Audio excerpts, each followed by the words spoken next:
Le cedemos la palabra al canciller de Perú. Tiene Perú el uso de la palabra.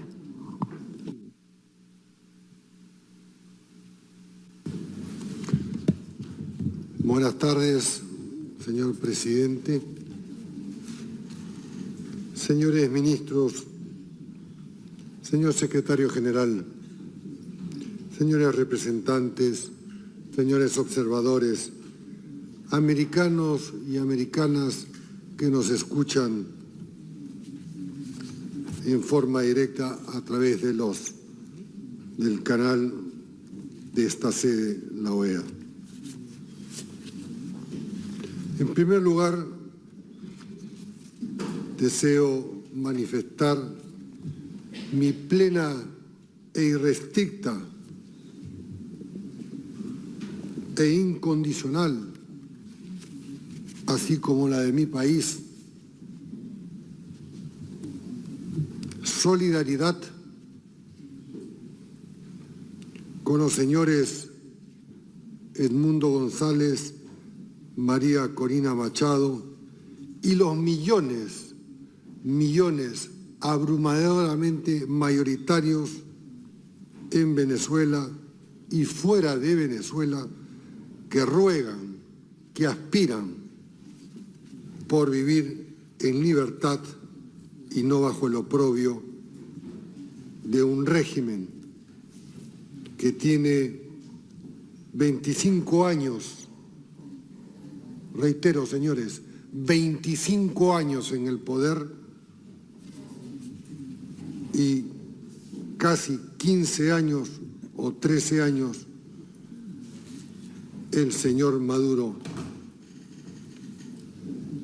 y una cúpula que lo acompaña. En segundo lugar, estamos y nos escuchan y somos responsables todos de lo que decimos, de lo que omitimos, de lo que callamos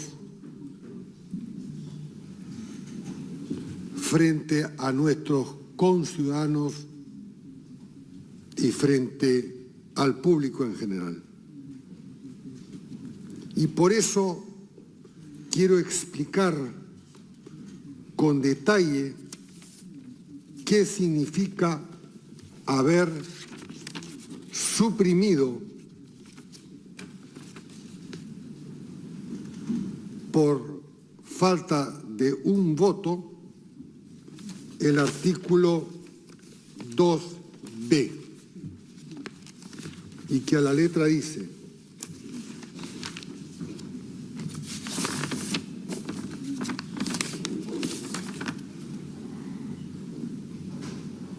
instar al Consejo Nacional Electoral de la República Bolivariana de Venezuela a que a. Publique inmediatamente los resultados de la votación de las elecciones presidenciales a nivel de cada mes electoral, para lo cual es un paso esencial. B.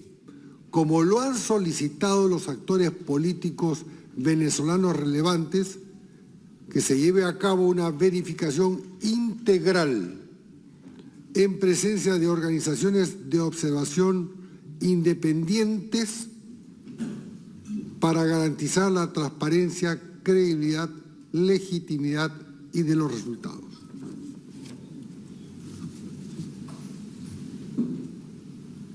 Han habido 17 votos a favor, no hemos alcanzado siquiera mayoría, 11 abstenciones y, si el cálculo no falla, 5 ausentes. ¿Qué significa abstenerse? En el fondo es no tener la suficiente voluntad de expresar que están a favor de la verificación de los votos que asignan, en teoría, la victoria al señor Maduro. Pero aún es peor, por quienes no se han apersonado, siquiera por la vía electrónica o por Internet. 5 miembros de este organismo internacional. Y entonces nos preguntamos, ¿por qué la OEA, por qué los sistemas democráticos en el mundo, especialmente en América Latina, por qué Latinobarómetro nos dice año a año que nuestros ciudadanos y especialmente nuestros jóvenes no nos creen? No nos creen a los políticos, no creen en la democracia, no creen en el sistema representativo, porque ven esto, justamente. Ven 11 abstenciones, países que han suscrito la Carta Fundamental, el Pacto de Bogotá, en cuyo primer artículo se dice, todos aquí comprometidos a subrayar, palabra más, palabra menos, sostener la democracia como valor fundamental de nuestros regímenes.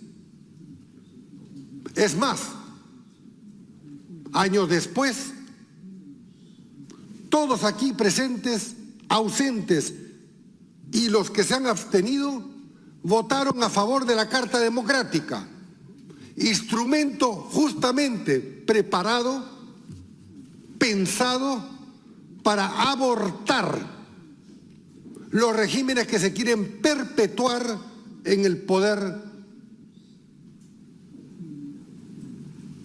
Y en este caso, abusar de la brutalidad de la fuerza, persiguiendo, encarcelando, matando, amenazando, expulsando y demás. Ahora bien, yo me pregunto si acaso nosotros no leemos, los presentes, los ausentes y quienes se han abstenido, los periódicos de hace 4, 5 o 7 años. No sabemos de la existencia del señor Leopoldo López, hace 2 o 3 años perseguido y teniendo que vivir en el exterior para no sufrir carcelería. ¿Acaso no sabemos que la señora Corina Machado, el señor Edmundo González, el verdadero legítimo presidente electo de Venezuela, no han sido encausados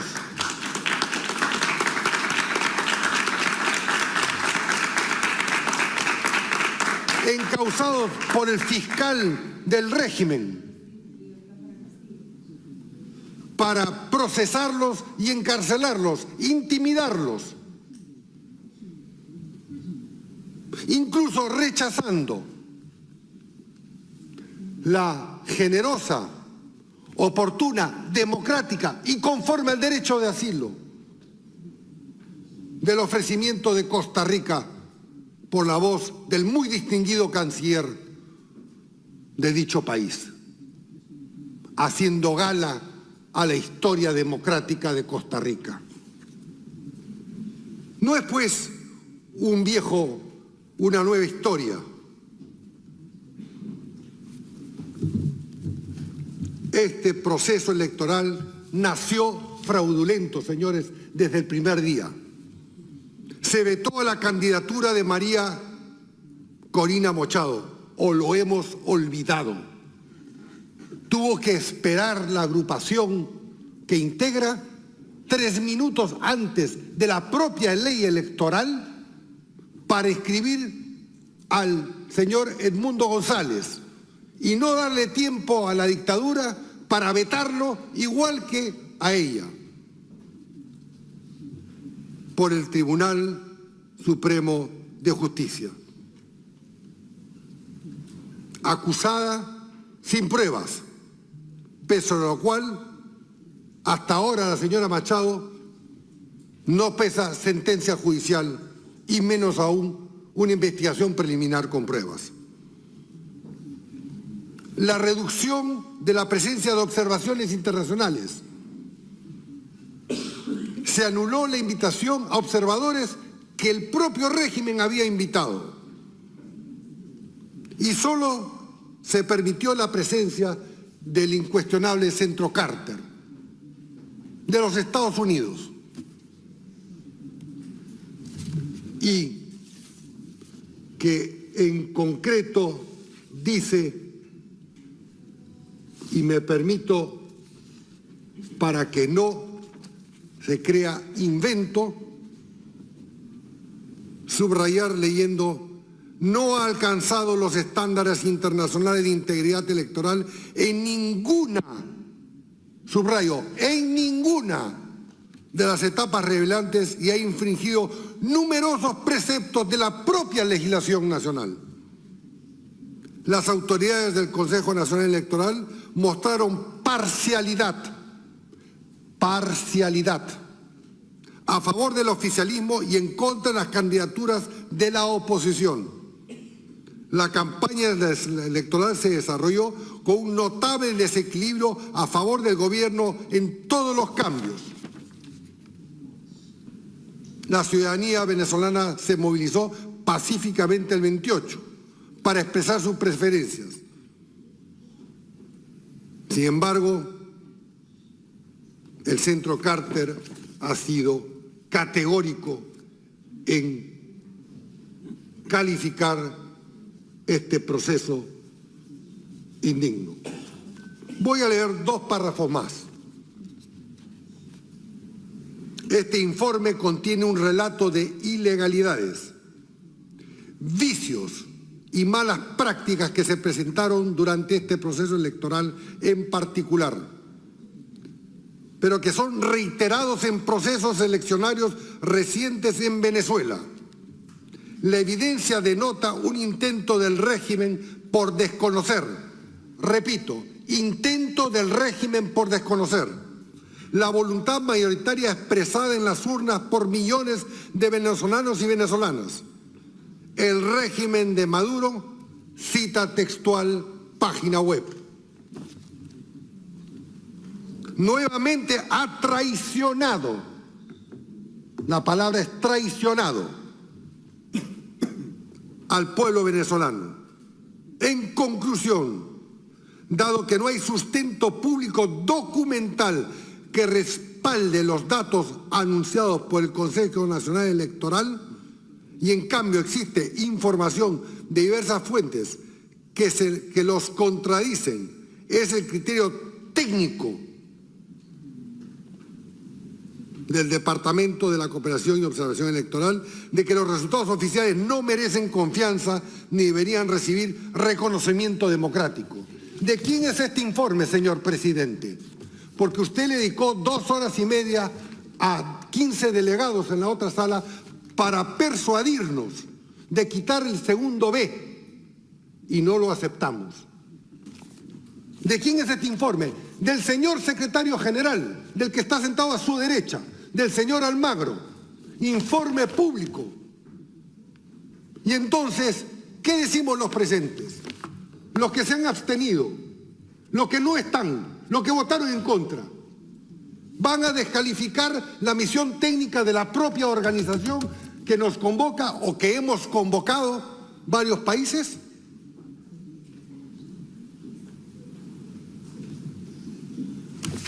Me pregunto si esto es aceptable.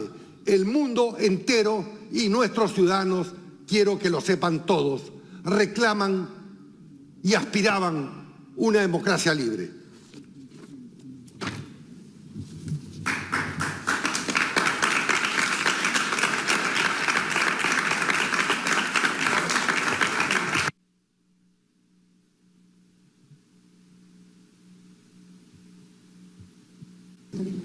¿Qué nos dice el principio de primacía de la realidad, señor presidente?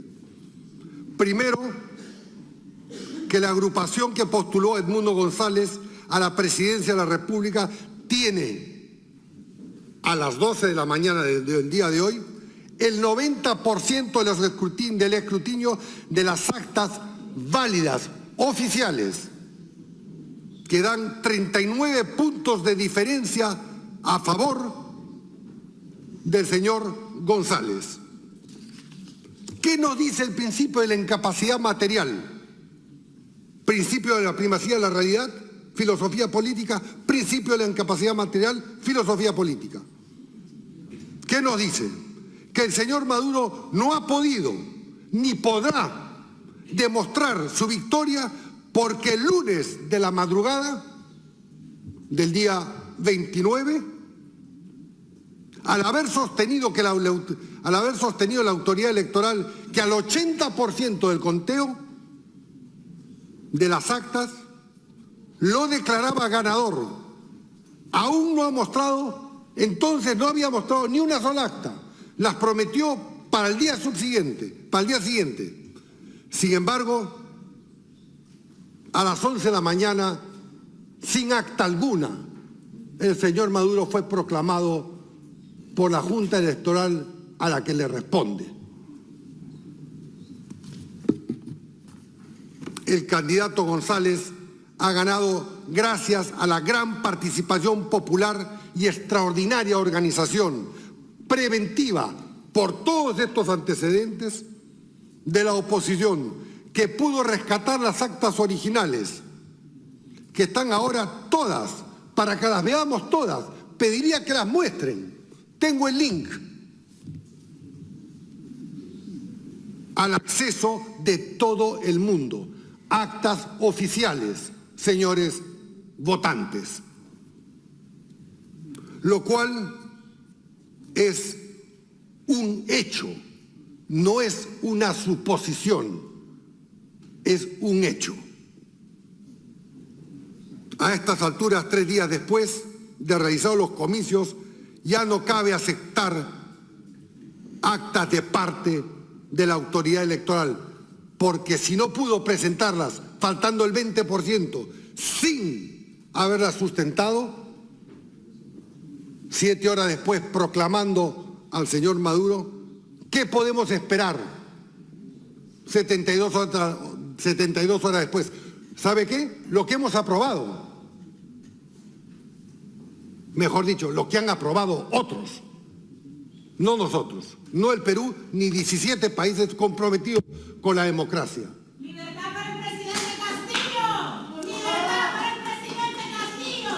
¡Dina asesina! ¡Libertad para el presidente Castillo! ¿Cómo pueden hablar de democracia si tienen al presidente constitucional preso? La señora presidenta constitucional de mi país asumió conforme al proceso y a la Constitución peruana. Es más, voy a hacer esta aclaración, ya que el señor presidente no ha puesto orden conforme al reglamento.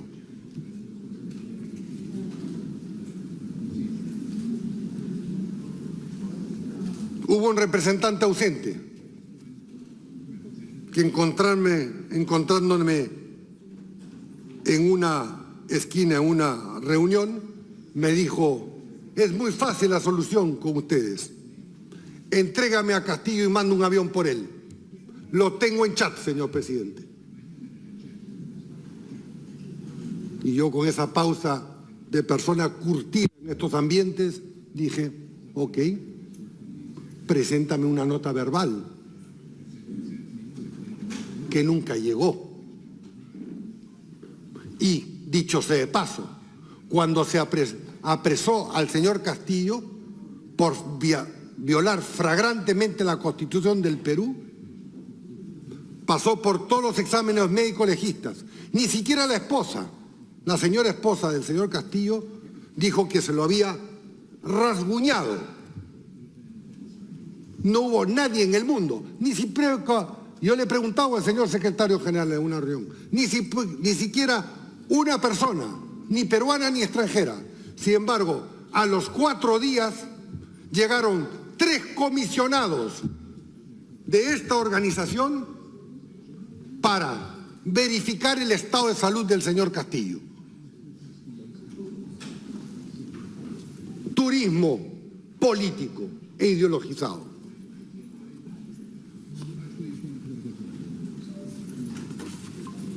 Tomaré como antecedente porque se dice que intromisión, además de lo suscrito por todos nosotros en el Pacto de San José, en el Pacto de Bogotá y la Carta Democrática.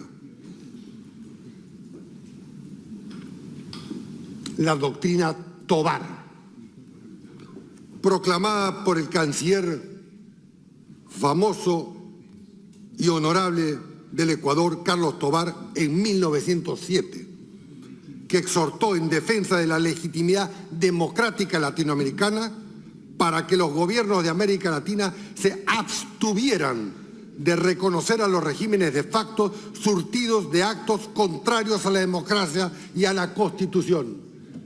Hace más de 100 años, no fundada la OEA, esta doctrina tuvo inmediata resonancia en los estados de Centroamérica e inclusive los principios de la doctrina Tobar fueron recogidos por el presidente de los Estados Unidos, Woodrow Wilson, y aplicados en los casos del gobierno de facto surgidos en México, con el general Victoriano Huerta, que derrocó al presidente Francisco Madero en 1913, y en Costa Rica, con el general Federico Tinoco en 1917.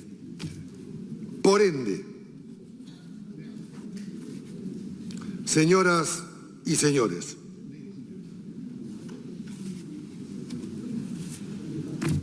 aquí no es, y se ha dicho, pero valga la importancia repetirlo, no es el debate sobre si tal o cual persona profesa una ideología.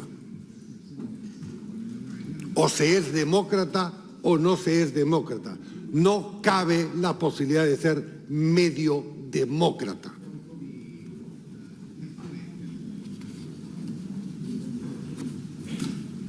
Terminando, señor presidente, independientemente de lo claudicante de lo que se rechazó, impidiendo el conteo, repito, las actas originales recogidas por la gente le otorgan una ventaja del 39%. Actas oficiales que le bastaría a la propia presidencia disponer que se verifique su autenticidad y se reparta a todas las delegaciones de esta organización. Por ende, esta no es una defensa ideológica, es de principio, señores. Son hechos comprobables, no son especulaciones. Termino diciendo que mi país, que además de muchos, a diferencia de los que votaron o se abstuvieron, acogemos a más de 1 millón de venezolanos en su primer exilio. Y según nuestra ley, tienen derecho a la educación pública, a la salud pública y demás, aún no estando plenamente con la condición migratoria, en situación de regular. Porque así de generoso es el pueblo peruano, nuestra Constitución y nuestras leyes, de las cuales nos enorgullecemos, porque la gran mayoría de los que han pisado y se han quedado en el Perú son trabajadores honrados, honestos. Sin embargo, con la medida arbitraria de cerrar la embajada y los servicios consulares, se les priva a sus propios connacionales venezolanos el derecho a obtener un pasaporte, un trámite, un salvoconducto, hacer un acto notarial, registrar un hijo como venezolano, el derecho a la nacionalidad. Pacto de 1966 sobre los derechos políticos, civiles y sociales de los cuales todos somos parte. Entonces, esta es una jornada que nos debe, o mejor dicho, no me incluyo a los 17 países,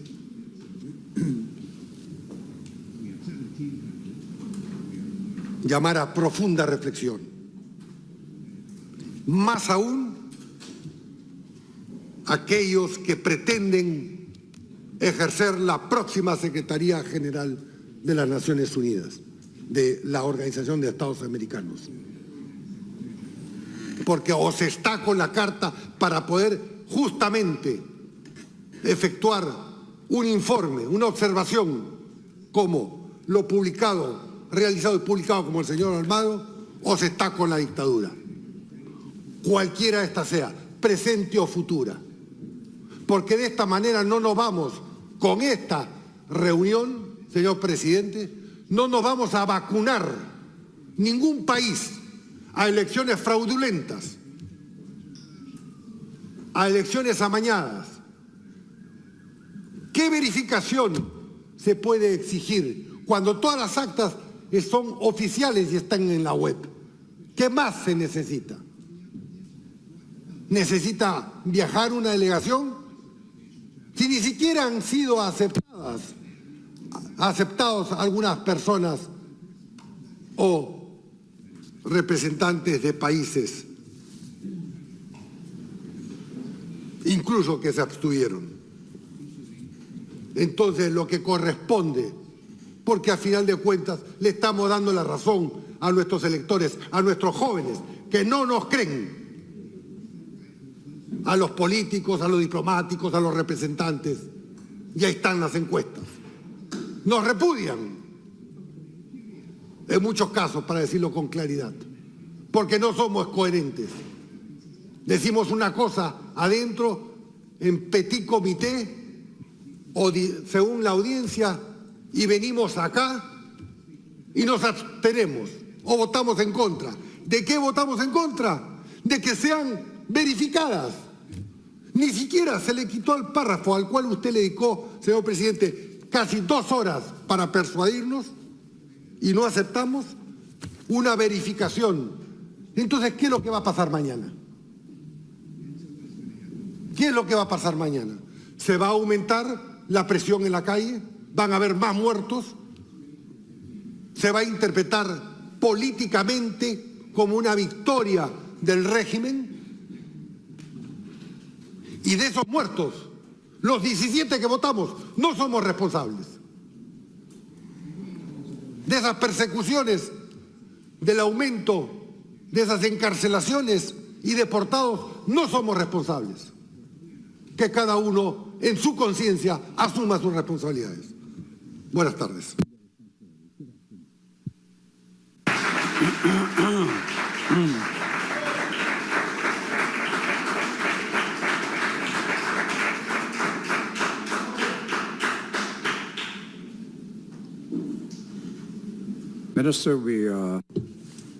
Señor ministro, por primera vez en esta organización hemos tenido un ministro que ha hablado más que cualquier otra delegación de forma conjunta. Hemos demostrado mucha tolerancia, mucha paciencia y cierta acomodación también, escuchando los comentarios del ministro durante tanto tiempo. Lo hemos escuchado expresar de la forma que se ha expresado. Pero tengo que recordar a todos los aquí presentes en esta sala que este es un organismo, una organización multilateral que tiene Estados miembros que son todos iguales, y tenemos que demostrar a todos los Estados miembros de esta organización, señores cancilleres, ministros, otros representantes, respeto. Y los países tienen el derecho a votar como deseen, incluyendo la abstención, si ese es el deseo de la delegación. Tienen un derecho también en votar en contra de una resolución, como tienen también el derecho de votar a favor de una resolución. Cada Estado miembro ha votado como ellos pensaban, siguiendo las circunstancias en las que nos encontramos en el día de hoy. Esta organización de los Estados americanos opera con estos estándares, no gritando, no dando golpes sobre la mesa, no acusando a gente y no amenazando. Y hemos escuchado todo esto en el día de hoy. Aún así, vamos a pasar al siguiente orador, que es el distinguido ministro del Paraguay.